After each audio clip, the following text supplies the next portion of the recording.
welcome back to my channel, and today I'm doing the July wrap-up video because it's customary, and here we go.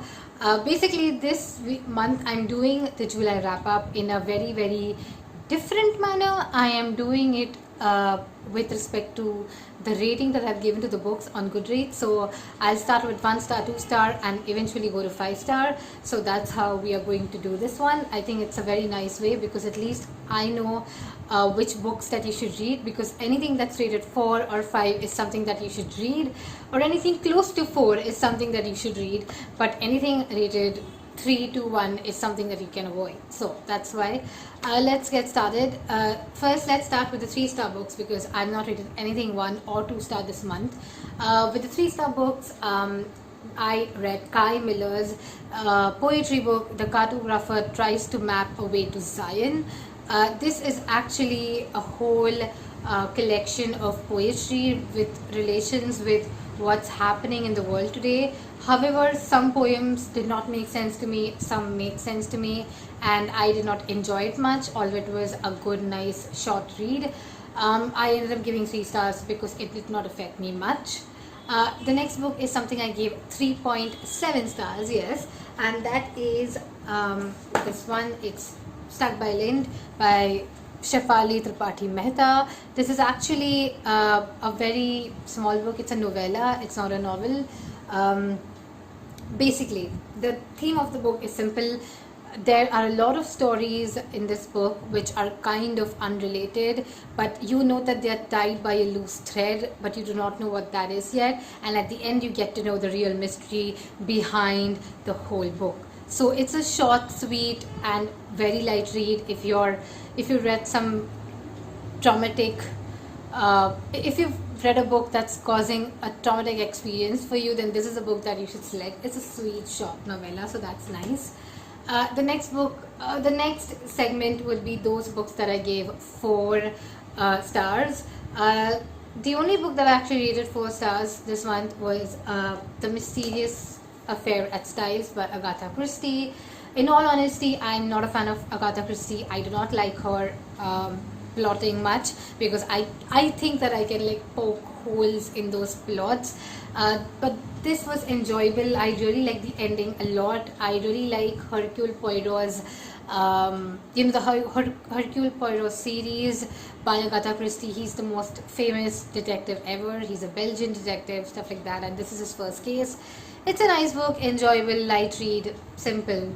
So yeah, I think like as and when we move forward, you will realize that the whole theme of July was mystery and darkness. Literally, like I've read a lot of books that were like crime, mystery, or dark. I don't know, like that had a dark vibe to it. So yeah, the next 2 books would be those that I rated 4.5 stars. So these are again like good books, but then because of like just one thing, I did not give them the whole 5. I cut 0.5. So that's why. The first book is The Glass Hotel by Emily St. John Mandel, which is an amazing book. Amazing book. Honestly, if you ask me why did I cut the 0.5 here and why didn't I give it 5, I think it's because somewhere I felt that the writing was a bit simplistic, but then I cannot complain about this book because this is amazing. I love this book a lot, although I felt like there was a small minuscule portion missing, but I love this book a lot. So it's basically a concept where you start with one character, you describe the adjoining characters, and then at the end you get back to that main character again. It is a form of mystery literary fiction. Although there is a plot involved, I do not consider it to be genre fiction, but it's very interesting and it takes you through a lot of emotions. I really loved a lot. The next one that I gave 4.5 stars is The Mask of Red Death by Edgar Allan Poe. Now, I do not like anything that is horror. Horror films are the worst things on planet Earth. They scare me to death. I mean, not to death, but I do get scared of horror easily. But this one was a beautiful piece of writing. I loved it a lot. It's a short story regarding the Red Death and how the prince and his noblemen lock themselves inside the palace and they throw a masquerade ball, and then there's a Red Death and stuff like that. I mean, honestly, you should not read it for the plot, you should read it for the writing. The writing is chef's kiss. Like I said on my weekly reads, like the writing is amazing. Okay, so you have to read Edgar Allan Poe if you've not. And this makes me realize that how much am I missing out by not reading horror. So I am going to be reading horror from now onwards. Yay, that's like confirmed. Okay, the next one is actually these are the only books that I get 4.5. So next, let's get to the highest recommended books in my July wrap up. Those are the 5-star books. I've been talking a lot, I know. So basically, the first book that I gave 5 stars this month was Smoke Gets in Your Eyes and Other Stories from the Cemetery by Caitlin Doughty. This book changes your perspective about death. Okay, now it is a non-fiction. It talks about death. Caitlin Doughty herself is a mortician. She works in the crematorium and she talks about the Western funeral industry, of course, but at the same time she talks about death as a concept. One of my favorite takeaways from this book, which I have like explained 101 times on my weekly reads. Anytime I get a chance to talk about this book, I explain this anecdote from the book where she talks about this Disney movie where in the original German tale, the female lead dies, that is the princess dies, but in this one, in the Disney movie, the princess does not die and she marries the prince happily ever after. So her question has always been that why do we lie to children about death? Like, why couldn't Disney make the movie by just copying that original German movie, and why are we lying to kids about death?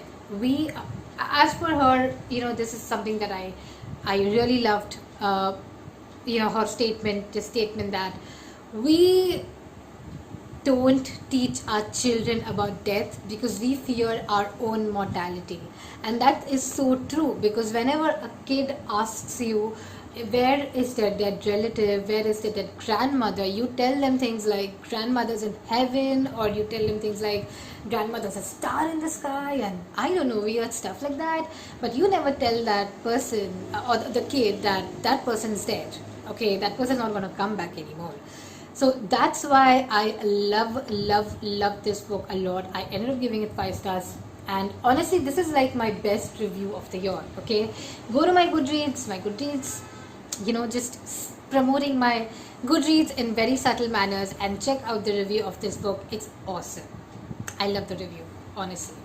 Okay, so enough about this book, because there is another book that again I gave 5 stars, whose review you should read, which is Child 44. I finally completed this on 31st July last day, and you can see like there are a lot of tabs in here, and this blue color tab is a spoiler tab, so that's why it's blue, honestly, and I had a straight tab lying around.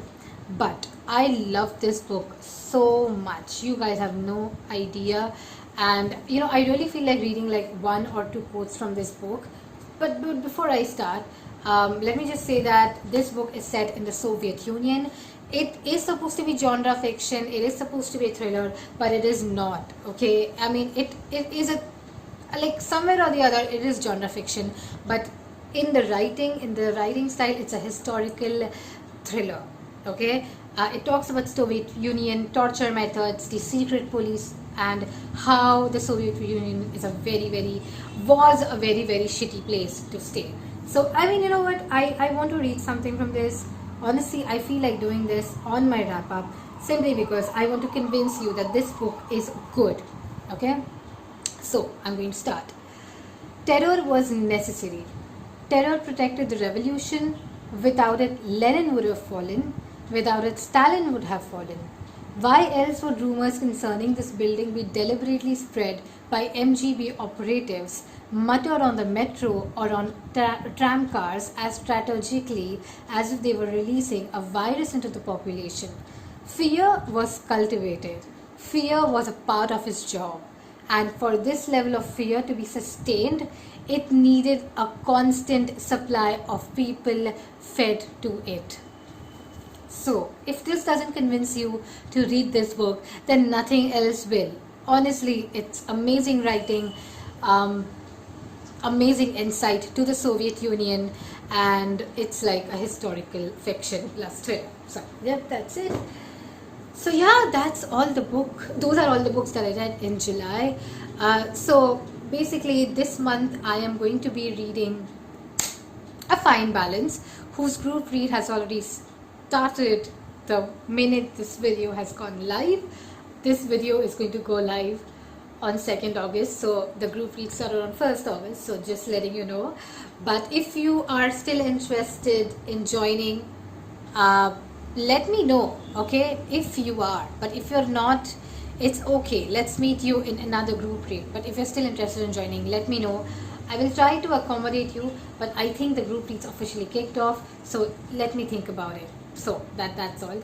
Anyway, that's it, and I will see you on my weekly reads this week. Have a nice Sunday. Bye.